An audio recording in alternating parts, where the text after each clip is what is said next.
वित्त मंत्री निर्मला सीतारमण ने लगातार 7वीं बार व मोदी सरकार के तीसरे कार्यकाल का पहला आम बजट पेश किया। 1 घंटे 23 मिनट के अपने बजट भाषण में वित्त मंत्री के फोकस में शिक्षा, किसान, रोजगार, युवा और महिलाएं रही।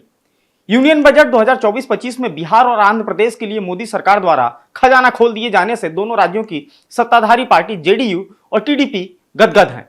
बिहार के लिए की गई घोषणा का जेडीयू ने स्वागत किया और कहा कि यह बजट राज्यों को आत्मनिर्भर बनाने में मदद करेगा। वहीं आंध्र प्रदेश के लिए की गई घोषणाओं पर चंद्रबाबू नायडू की पार्टी ने भी प्रधानमंत्री मोदी को धन्यवाद दिया है। वहीं दूसरी तरफ विपक्ष ने इस बजट को कुर्सी बचाने वाला और नकलची बताया है। अब सवाल यह उठता है कि विपक्ष के पहले आरोप को अगर जाने भी दें तो फिर ये नकलची वाला मामला आखिर क्या है।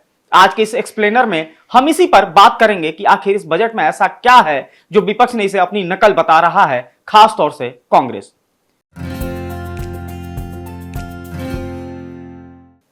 नमस्कार, मेरा नाम है मार्तन सिंह और आप देख रहे हैं डेली लाइन। देश की वित्त मंत्री निर्मला सीतारमण ने सदन में केंद्रीय बजट 2024 पेश किया। बजट पेश होते ही कांग्रेस ने चुटकी ली, कहा कि खुशी है कि वित्त मंत्री ने लोकसभा चुनाव परिणामों के बाद कांग्रेस का 2024 का घोषणा पत्र पढ़ा है।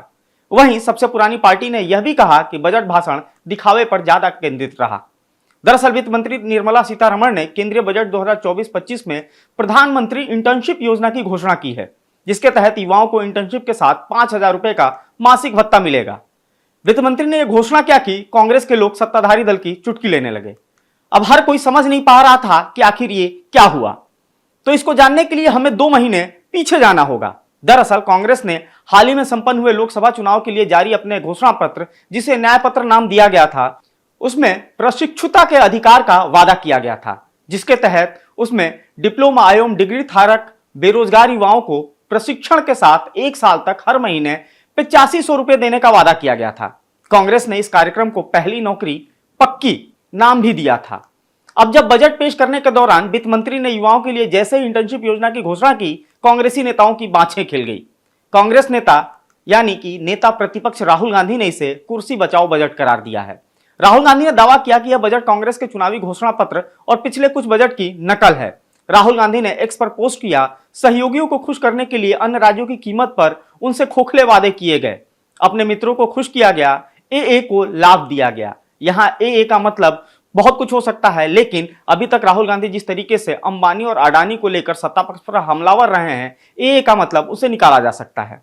राहुल गांधी ने आगे भी कहा, लेकिन आम भारतीयों को कोई राहत नहीं दी गई। उन्होंने आरोप लगाया कांग्रेस का घोषणा पत्र और पिछले कुछ बजट का कॉपी पेस्ट किया गया है। वहीं पूर्व वित्त मंत्री पी चिदंबरम ने सोशल मीडिया मंच एक्स पर कहा कि मुझे यह जानकर खुशी हुई कि वित्त मंत्री ने चुनाव परिणामों के बाद कांग्रेस का लोकसभा 2024 का घोषणा पत्र पढ़ा है। मुझे इस बात की भी खुशी है कि उन्होंने कांग्रेस घोषणा पत्र के पृष्ठ 30 पर उल्लिखित रोजगार से जुड़े प्रोत्साहन यानी ईएलआई को अपना लिया है।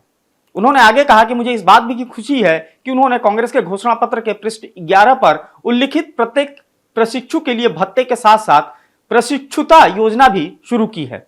काश वित्त मंत्री ने कांग्रेस घोषणा पत्र से कुछ अन्य विचारों की भी नकल की होती। मैं शीघ्र ही छूटे हुए बिंदुओं की सूची बनाऊंगा।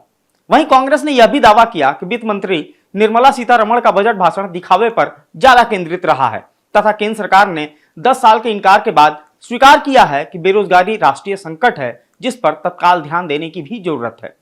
यह बात अभी चल ही रही थी कि कांग्रेस महासचिव जयराम रमेश ने भी अपना बयान जारी कर दिया।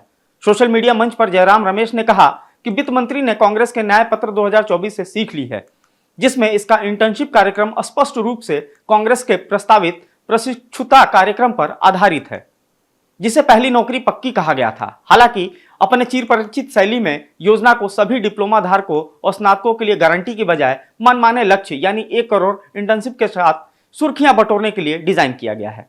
कांग्रेस महासचिव ने दावा किया कि 10 साल के इनकार के बाद ऐसा लगता है कि केंद्र सरकार अंततः चुपचाप स्वीकार करने के लिए आगे आई है कि बड़े पैमाने पर बेरोजगारी एक राष्ट्रीय संकट है, जिस पर तत्काल ध्यान देने की आवश्यकता है।